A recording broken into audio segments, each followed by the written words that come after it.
Yes, sådan. Så er vi tilbage. We're back, som jeg altid siger. Velkommen tilbage. Today I'm going to talk to you about this topic that I think a lot of you have thought of before. Because when you're learning Danish, you have a goal. You have something in your mind like, okay, this is cool, I'm getting better, but when will I be fluent? I think a lot of you are asking yourself that, especially if you've been doing it for a while. So today I'm going to talk that in great detail. And before we do that, danishmastery.com. You know what it is, and if you don't worry. I'll get into the details of that website at the end of the video. Okay, so let's just start out and think about it. Fluent. What does it mean to you if you hear that word? Because, yeah, I know there's like a dictionary definition, but you have to know with yourself what the goal is.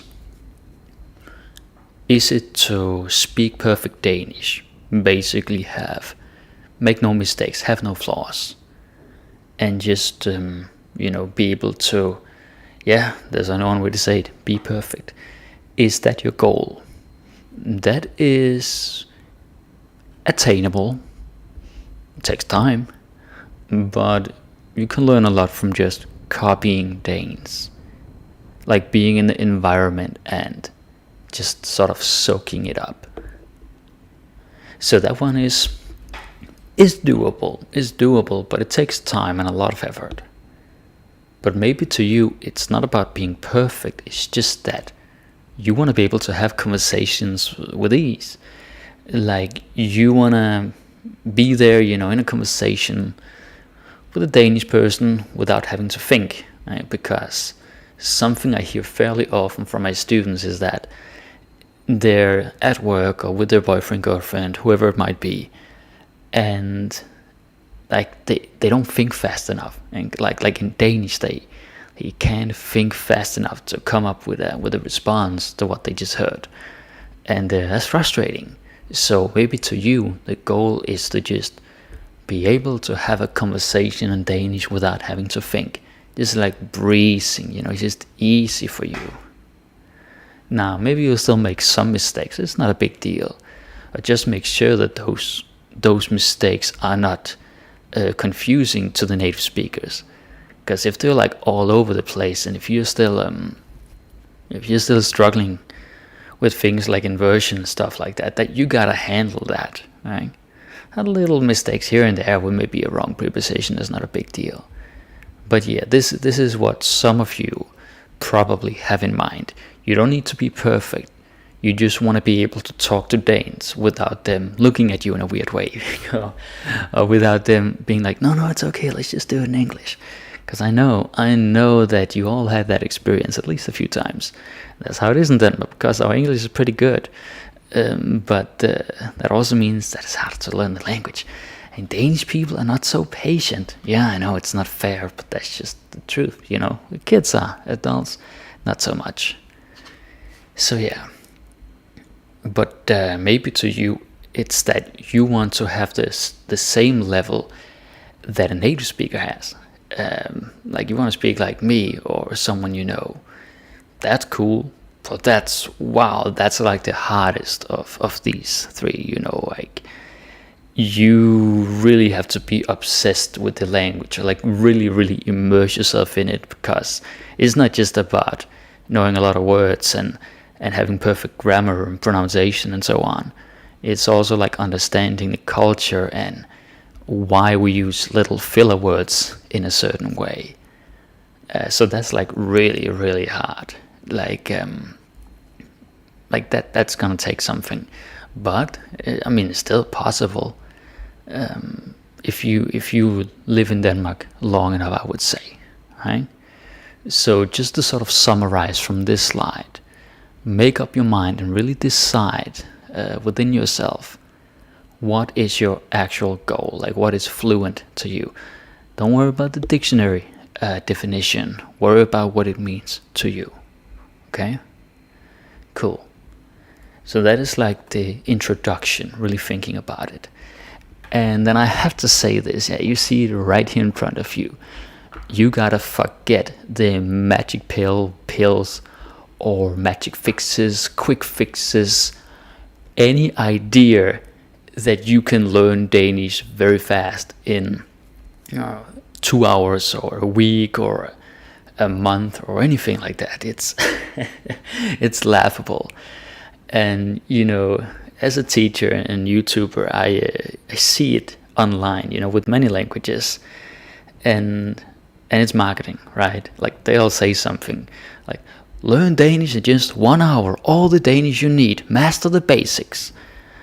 And the thing is, of course, that's not true. It's just because they are selling you something. They know that you are, no offense, kind of lazy, or you don't want to use so much energy. So they appeal to that part of you. It's just marketing. You're not going to learn it so fast. Now, you can learn a lot in a month, but you're not going to get to a very high level, and that's okay, right? So for those of you who might still be a little bit hopeful and a little bit too optimistic that you can just learn it by studying very little, or by watching 2 videos, it's bullshit. Don't believe it. All right. I mean, I would love to to put out a video and just call it, this is the only Danish video you'll ever need. But it's not true. It's not. And also, you'll need more than just videos. You'll need different materials, but I'll get to that later. So week, month, anything like that, forget about it. It's not gonna happen. Okay, so let's be realistic. Basically, it's that your brain needs time to integrate these new words, right? So you might hear something, maybe you remember the meaning, but it's not really in your vocabulary yet. You don't remember it, or maybe you only remember it when you see it. You cannot summon the word. You cannot use it in a context. So you need time, because it's a cognitive thing. It's something in your brain where you how can I say this? It's not just when you study, okay? It happens over a long time, that you're feeding your mind new things, and then it gets integrated. But it takes time. Some of it happens while you sleep. I think that's why sometimes you might dream in Danish, which is awesome. I remember the first time I dreamed in Japanese back in 2012. It was so cool. So that's a good sign when you're starting to dream in Danish, or speak to yourself in Danish when you're just chilling. That's a pretty good sign. And so it needs to sort of enter your subconscious mind. And it sounds a little woo-woo, but it works. Also realize that there's a difference between knowing words and then being able to use them, especially with your own sentences.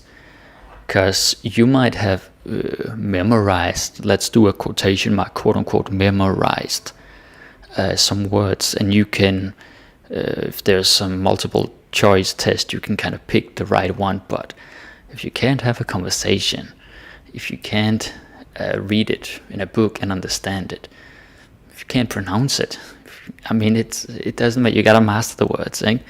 And also you gotta be able to make your own sentences. So that's where some grammar comes in. And I'll make another video about that in the future, sort of grammar versus phrases and stuff like that.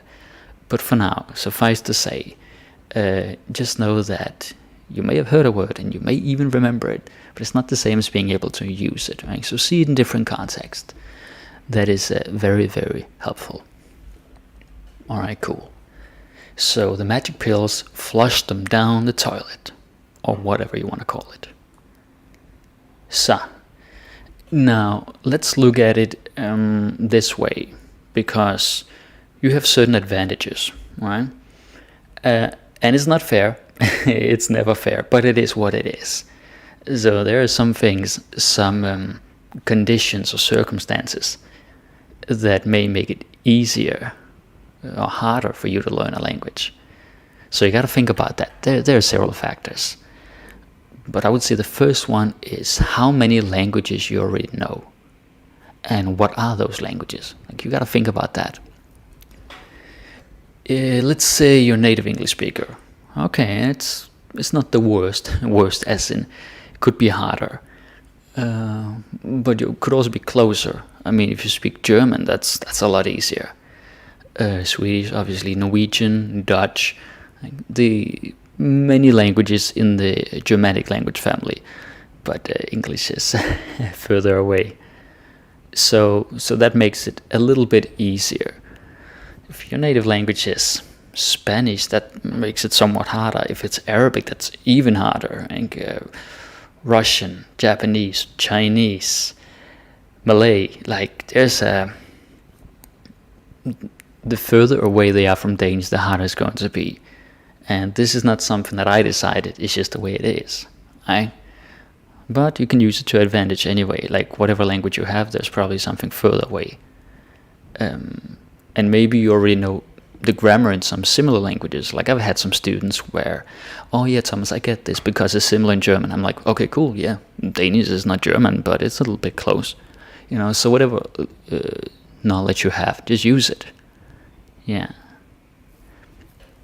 So how close are they to Danish? That plays a very large role, I would say. And of course, it also comes down to how you feel about language learning in general. Like, do you think it's fun, or do you think it's boring, or when you do it, are you sort of excited about it? When you see new words, how quickly do you pick up? Like, how quickly do you remember and integrate them? There's a lot of different factors that prevent me from giving a one-size-fits-all answer or solution. Again, it would be cool if I could, right? That'd be the dream. But it's impossible because there's so many factors that play into this. How fast you're gonna progress and become fluent. So it's about how you feel about it, how close your own language is to it, and what other advantages you have. And if you have a good memory, both short-term and long-term, that can also really help you. And if you have a hard time grasping grammar concepts, that can make it harder. But then just find another way. Right? Like maybe it needs to be visual, or you need to quote-unquote taste the language. Right? There are different ways of going about it. But know who you are and what your advantages are and your disadvantages. Just be honest with yourself. Alright, cool. So, you gotta do what you gotta do. Right?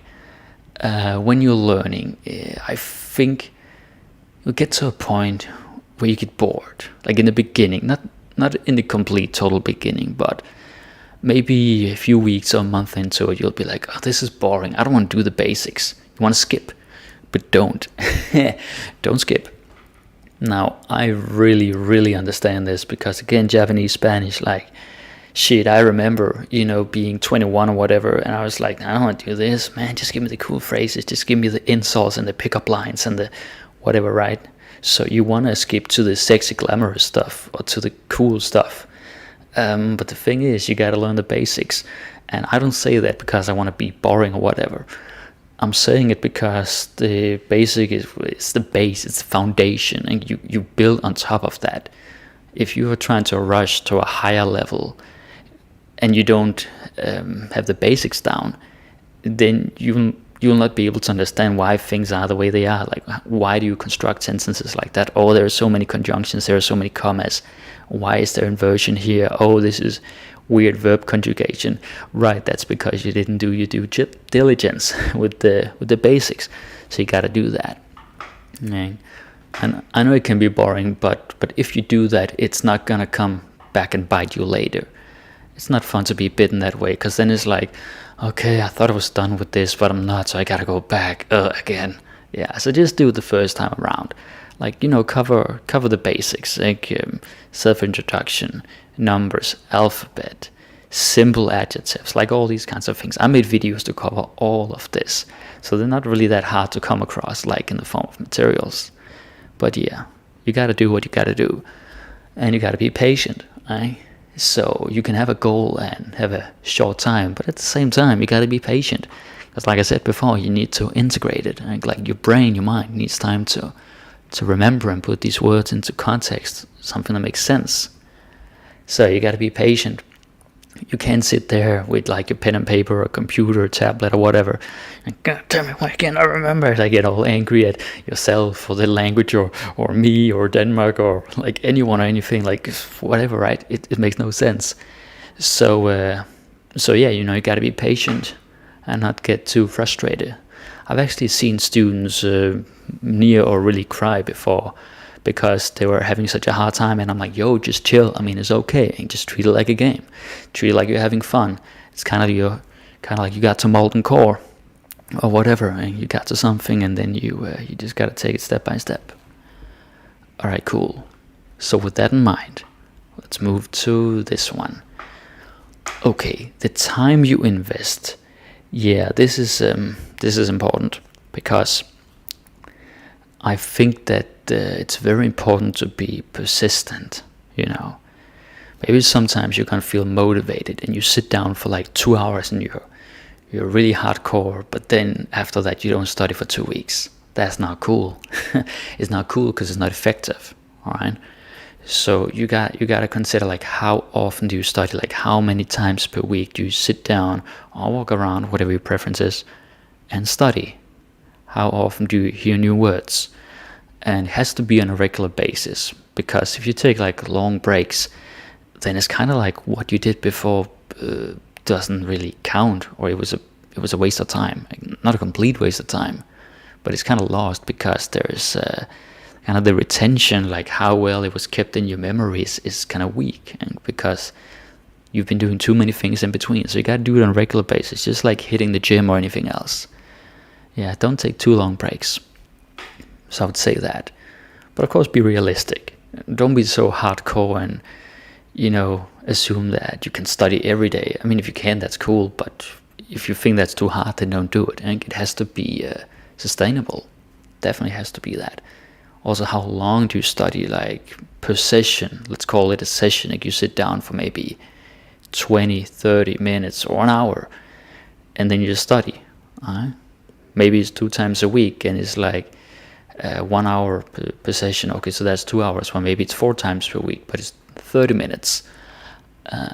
So you can kind of decide that for yourself, but sort of schedule it and make time for it. Something that's kind of clever, you might have heard it before, is do it when you're bored, like when you're waiting for something, waiting for the bus, train, any kind of transportation. Your date didn't show up yet, like do something, like whether it's Duolingo or one of my videos or a little exercise you have, whatever you have nearby or available, like just play around with it, right? These little pockets of time, it all adds up. So yeah, of course it's also good to keep in mind here, the third point, whether you have a goal or a deadline. I've had many students over the years who got married, and it's a very common thing, like, oh yeah, I'm getting married soon, and so that kind of amps up the motivation, and that's cool. I'm not saying you have to get married to be motivated, but it can be a factor. Or having Danish kids, well, kids in Denmark, they grow up speaking Danish, of course. Whatever it is, like something in your, I don't know, in your life, workplace, it can be many different things. And then if you have a deadline, you can then work towards that. I hope the deadline is not just 1 month away. I hope it's several months or years. Or maybe it's the test, the citizenship test that you have. And that's also cool. So sort of be aware of what it is you're working towards and how long time you have. Because it is important. And it's not just like how long time you've been in Denmark. Because I've had many students over the years, somewhere, I kind of lost count, but let's say between 130, 150. And I've heard stories, I've seen cases of like someone being in Denmark for 5 years, and they speak like they've only been there for 1 year. And it is what it is, as a teacher, you don't judge it. And as the student, the learner who is in that situation, you got to do what you got to do, the best in the situation. But it does kind of speak to the fact that it's not just about how long time you spend in Denmark, but also like what you do, how often you study, and whether you take it seriously or not.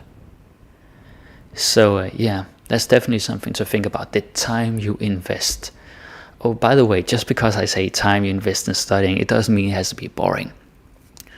first of all, you see these videos, like especially the older classic videos I made, there's a lot of entertainment, like trying to make it interesting.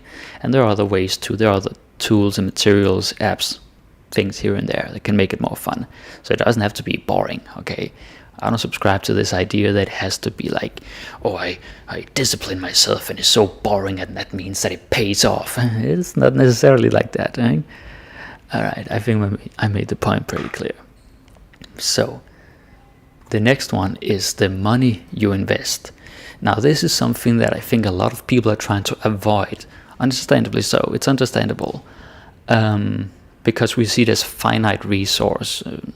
And it's a little bit different than time, right? Because sort of time sometimes feels like you have a lot. I mean, people say they're busy, but money is a little more like, oh, I don't know about that. And this is what's interesting, because I remember when I was like learning other languages, I would also try to go online, YouTube, and also ways that were, shall we say, unofficial, to find materials to help me.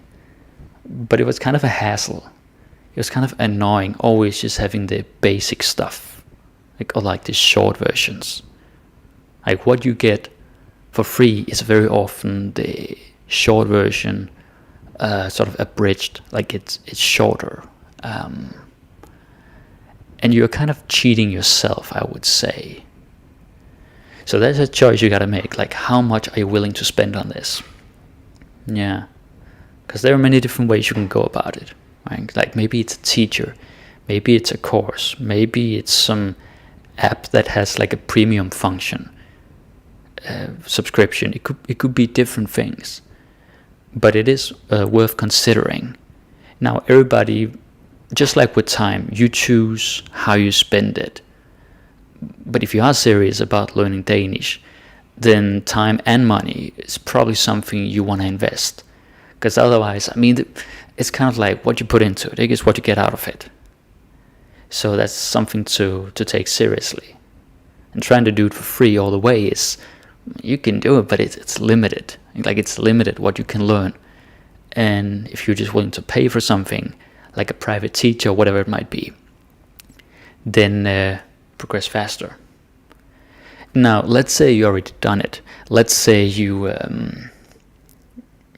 bought a textbook or a course. It could be so many different things. How good has the ROI, return on investment, been? Like, did it pay off? Because that's also important, right? Like, it's not just about spending the money. You gotta really consider if it's worth it, and if you got like something, like if it was proportional to the size of the investment. That's important. So you always gotta keep that in mind, and you don't want to like waste your money, obviously, just like you don't want to waste your time. Yeah, because I think I've seen some students and other learners who would like buy I think some textbooks here and there, and then maybe they wouldn't use it, or they buy videos and then they didn't watch it so often. And I'm like, I mean, it's not just enough to buy it. You gotta use it. You know, I know it's kind of obvious, but yeah, you can't just own it and say, oh yeah, it looks nice on my shelf. It's like, yeah, but how often do you open this book, or do you listen to this, or do you watch this? Like, yeah, you get the point. Yeah, and also you have to decide what materials are better for you. Right? Like if it's something visual, like it's videos, audiobooks, podcast, children's books, watching Disney movies with subtitles, and then like changing the dub, the voice, the language. Like you really gotta think about that, right? Because not everything is equally useful to you as an individual. So you gotta put your money where it makes sense. Don't just buy something because everybody else is buying it. That's silly. Or because it's popular. Alright, enough about that. So now we talked so much about investing, but we also got to talk about like how you study. And this is really interesting because, again, I keep referring back to my private lessons, because I've seen so many different styles of learning. And one of the biggest things is if you have a teacher or you're talking to a native speaker, right, and you assume that they're gonna like be helpful to you if you ask questions, do you ask questions? Like if you have any doubt or confusion, if there's something you're wondering about in the Danish language, are you gonna ask questions, or are you just gonna kind of keep it to yourself? Because this is big. In my experience, the students who progress the fastest are the ones who ask a lot of questions and take a lot of notes. Okay, so it could be little things, little nuances. Oh, okay, so this word over here, they're pretty similar. What's the difference? And then it's clarified and explained. So asking questions is very powerful. Now, I do realize you are not always in that position. If you go to sprogskole, as far as I know, it's free, or you get the money back after you finish, right? So it's pretty cheap. And that also means there's like a lot of other students. It's not exactly the perfect way for a lot of nuanced questions, but still try when you see there's a little opportunity to ask, like, oh, actually I'm wondering about this, can you clarify, can you elaborate on this point, I don't get it, right? Because otherwise if you think you get it but then you don't really, then you have like some wrong assumption about how the language works, and then you build on top of that assumption, and when you have a wrong or incorrect assumption, foundation, that's not gonna go well. Yeah, and so take notes also, right? This can be on your phone, by hand, laptop, whatever. I don't really care. There's some people who insist that it has to be, with a pen and paper. And yeah, it is probably true. You memorize a little bit better, but it's okay to do it on your phone as well. And look at your notes. And you can bring them to the next lesson or session or whatever, like the way you're studying. Take notes. Yeah. And also, like, if you see a new word, maybe you're on the bus somewhere out in public. When you see a new word, do you look it up in a dictionary? Again, book, app, doesn't matter. Do you look up the new words? Because that can also teach you something new, right? Like you see something in a new context. Advertising is very creative. It's full of shit, but it's creative. So when you see something new, how do you go about it? Do you just kind of like let it slide and forget about it? Or do you take notes, write it down, look it up? Those are little things. It's incremental, and like it's not something where you're gonna feel a huge jump right away, like you're just a master. But it all adds up. It really does. And then do you implement what you just learned? Like this is especially true when you have private teachers or you're talking to other native speakers. Like do you sort of use what you just heard? Because the brain will hear something and then kind of keep it in there for a while, but if you don't use it, it'll kind of just be forgotten. There's a very high risk that you won't remember it. So you really got to ask yourself if you implement it, if you use it. Example sentences, write flashcards, say it to someone, like a random person. I know Denmark is not a country known for small talk between strangers. We're pretty bad at it, admittedly, but yeah, think about it, implement it, use it in some way, whether it's with other people or yourself, because otherwise you might forget it. Right? And it's not just about words, it's also like grammar points. It's about anything. You gotta use it in order not to lose it. That's a bit cliche, but it's true. So it's like how you study and how you learn. Right? Pretty important. And then I say don't discriminate. That doesn't sound nice, right? Of course we won't. In this context, what it means is that all vocabulary you're learning is useful vocabulary. So, you might be, I don't know, reading from a comic book or children's book or something. But then you're picky. Right? Like you only write some words down, even though there might be, let's say on a certain page there's like 8 new words. You only write 4 of them down because the other 4, like you translate them, you're like, oh, this word is not important. But that's where you're wrong, because sooner or later it's going to come back and like it's going to come up. Yeah, of course, get the basics down first. We already covered that, and learn the first few hundred words. But after that, when you see something new, write it down. don't discriminate and be picky about, I don't know, this seems like I'm not gonna use it, so I'm taking. No, don't do that. Just don't, okay? Because you never know. You never know when it's gonna pop up. And also, it just makes it more interesting. Like, the more words you know, the more connections you can make, right? Because even though Danish might seem messy, random, confusing sometimes, there is a certain logic. Like, there's a reason why certain prepositions have a certain meaning, or suffixes or stuff like that. Like, you can see the connections with a larger vocabulary. So yeah, just do that.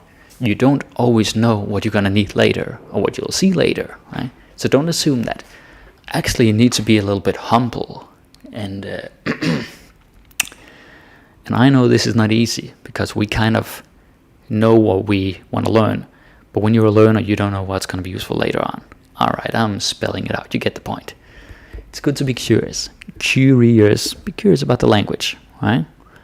Just be open and write down and ask people about it when you get the chance, right? Because it's a good attitude to have, to be curious. All right, cool. Your mindset. Well, I kind of already covered it, but I guess we could maybe summarize a bit. You gotta ask yourself, are you motivated? Do you actually feel motivated to do it? It's something only you can answer. Do you do it because you want to? Or is it a chore? Is it something you have to? Do you do it because people say you're supposed to learn Danish, but actually you don't want to? Are you doing it because you have that, again, test coming up? Okay, fair enough. So it's good to know why, right? I wouldn't say there's any kind of motivation that's wrong, but it's better if you have some kind of motivation. That's definitely it. But no, not so much more to say about this one, because we kind of already covered it. Now, this is sort of towards the end. How long does it take? Maybe some of you just clicked on this video and you're like, Thomas, you're just talking forever, just give us the answer. Yeah, it would be nice, right? But I actually take this seriously, so I'm not gonna just trick you and give you some fake answer. So here's the thing. The more of the boxes you check, like, you're motivated, you're writing things down, you have your native language is closer to Danish, all of these factors that work in your favor. You invest money, you invest time. The more of these you can tick in green boxes, tick, tick, tick, the faster you can learn. I have seen students go from pretty basic to sort of advanced conversation in, I'm going to say 2.5 years, something like that. We could be talking about the weather almost in the beginning. And then less than 3 years later, could be talking about politics. It's good stuff, right? But again, it's because they take notes and they ask questions and they write down, they watch a Danish movie and blah, blah, blah, all the things I just mentioned.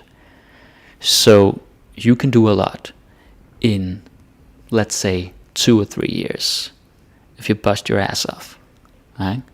While having fun. Be intense about it, put in effort, but also have fun. You can get pretty far in 2 or 3 years. Liam, you might remember Liam that I used to work with here on the channel. Let me see if I can remember the timeline. I think it was, well, you can always ask him. It wasn't very long. It was like 1 year. It was less than 2 years. He got really good, near fluent. Not completely fluent, right? But because you could still hear he's got some English accent. But he got really good. I'm like, damn, he kind of has the flow of a Danish person when he speaks. That's really cool. And the way he did that, was listen to a lot of music, but also just by being like a sponge, just soaking it all up. So that's really, really impressive. And he loved doing that.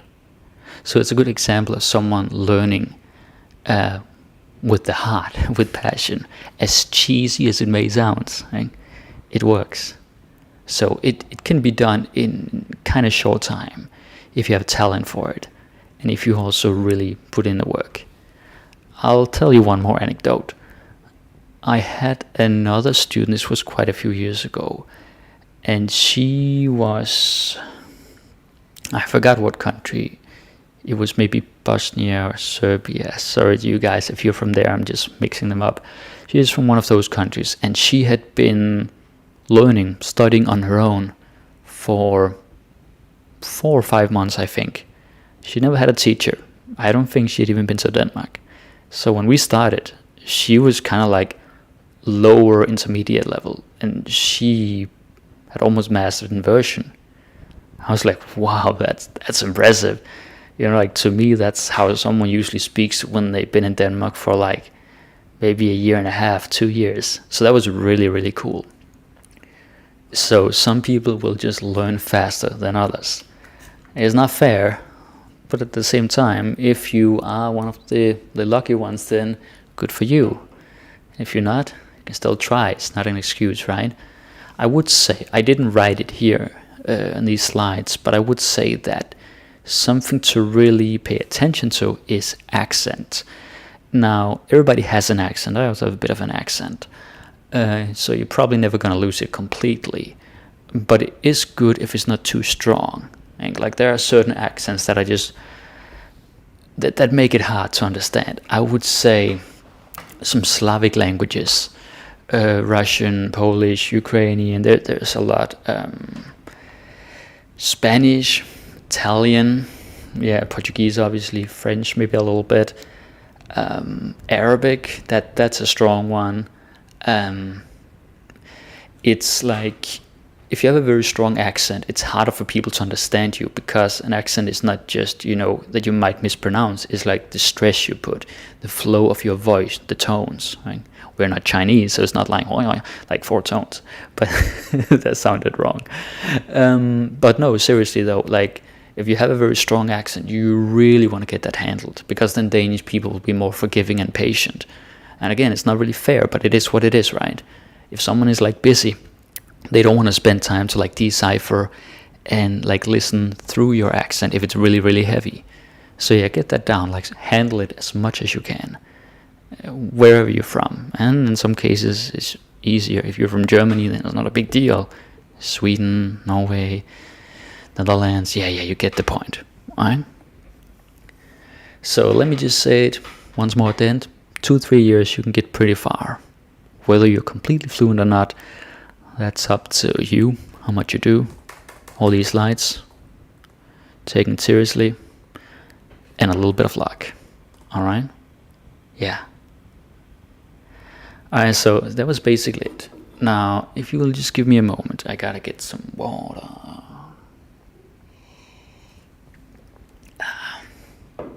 Dejligt. Så dejligt at drikke noget vand. Alright, so let me just look what we got going over here in the live chat. CJ the Mimics, I've been asking myself that ever since I started practicing every day for 2 years. I'm in Denmark right now, and I will say, talking online and in person helps so much. It's gotten to where my girlfriend and I can switch sometimes, but yes, being able to have a fluid conversation is what I like to get to as I do in English. Right, so that's the thing. And it's interesting you mentioned that girlfriend thing, because a lot of people will say that you learn better if your girlfriend or boyfriend is Danish, right? That is true, but only if you already have like a minimum base level. If you're a complete beginner, then they basically have to teach you everything, and that sucks. It is going to get frustrated. But if you're already kind of like lower intermediate or above that, then you can talk a little bit, and you'll definitely learn. That's a cool anecdote. Okay, Andreas Bødker, hvis jeg ikke kigger dine undervisning på YouTube... Hvis jeg ikke kigger dine undervisning på YouTube, jeg kigger hver dag danske Facebook-siden og starter med at skrive kommentarer på dansk. En sjov ting er, at jeg drømmer på dansk, jeg gør det. Okay. That's cool. Det er bare super. Yeah. Oh, by the way, it's din undervisning, ikke? It's singular. Well, I'm not gonna correct too much grammar now. Og dine videoer. Men ja, jeg ved ikke, hvad du mener. I know what you mean. Then Mauve, can't pronounce it. What podcast would you recommend to learn Danish?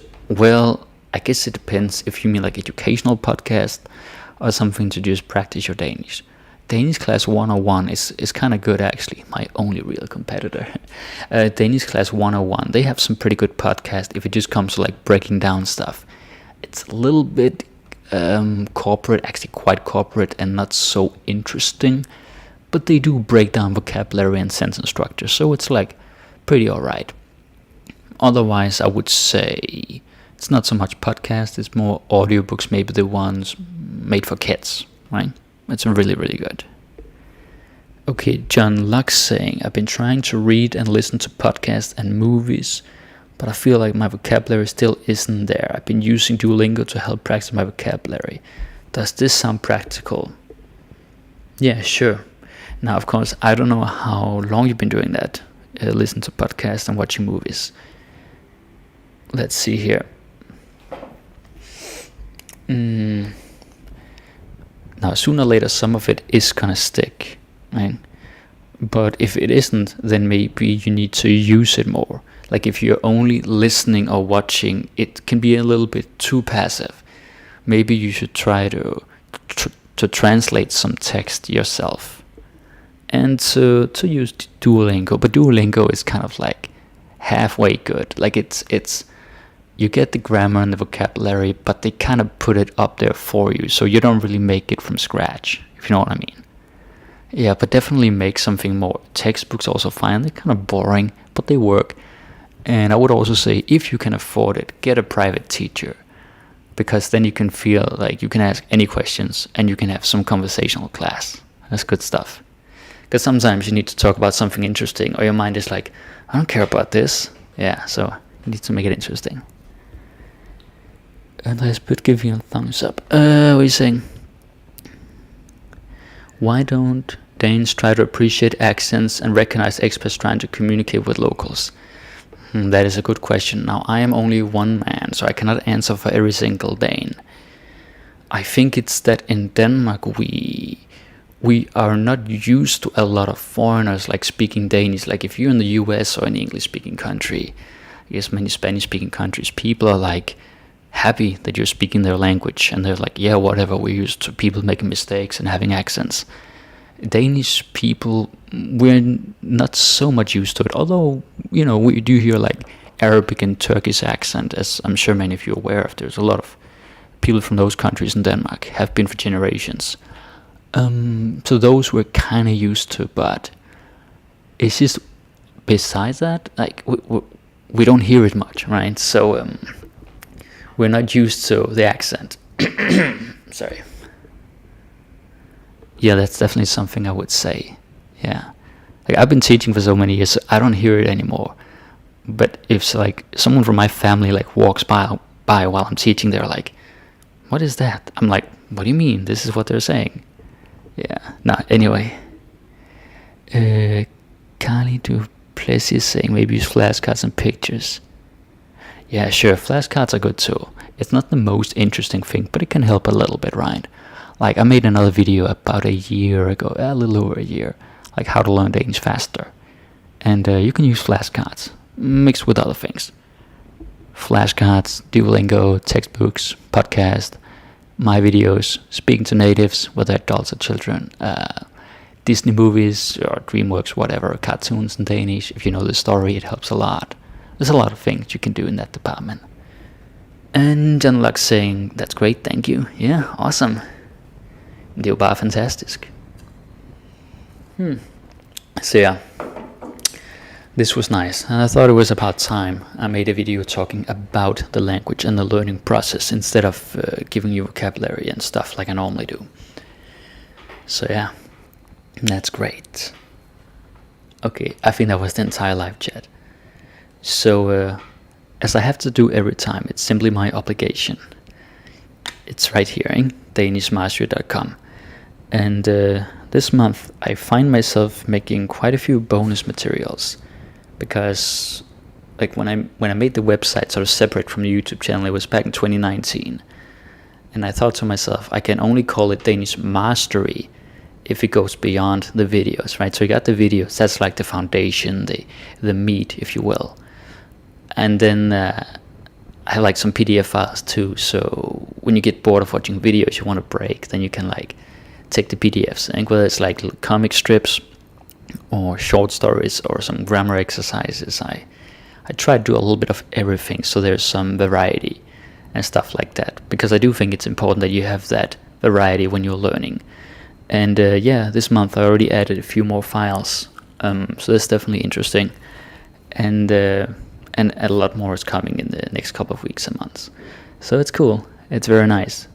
And yeah, I feel like I should probably say this again, it's a one-time payment, it's a lifetime access, because I always feel like people maybe get the wrong idea that it's a subscription like monthly, but it's not. Like I don't really like that. I like to own stuff, and I also think that many people like to own stuff or have access forever.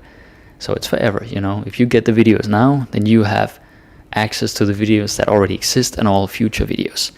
And now it's like 470. I think we're pretty close to 480 videos, yeah. So whenever it's like 500 or 600, you're gonna have access to those videos for a purchase you made in 2023. So that's pretty sweet. I would say it's pretty nice. I wonder if there's anything else. Nah, I think that covers most of it. Well guys, it's gonna be interesting. I already have a little bit lined up the next 4 videos. I have a pretty good idea of what it's gonna be, and it's nice. Oh, and I almost forgot, I want to say thank you for always taking part in the polls, like these little polls and quizzes in the community tab. I have a lot of fun writing them, and it's a good little exercise, you learning Danish, coming in every 3 days, seeing a new quiz or a new poll. It's good, and I have a good time coming up with this stuff, so that's great. Yeah. So that'll be it for today. I'm gonna see you next week. Peace.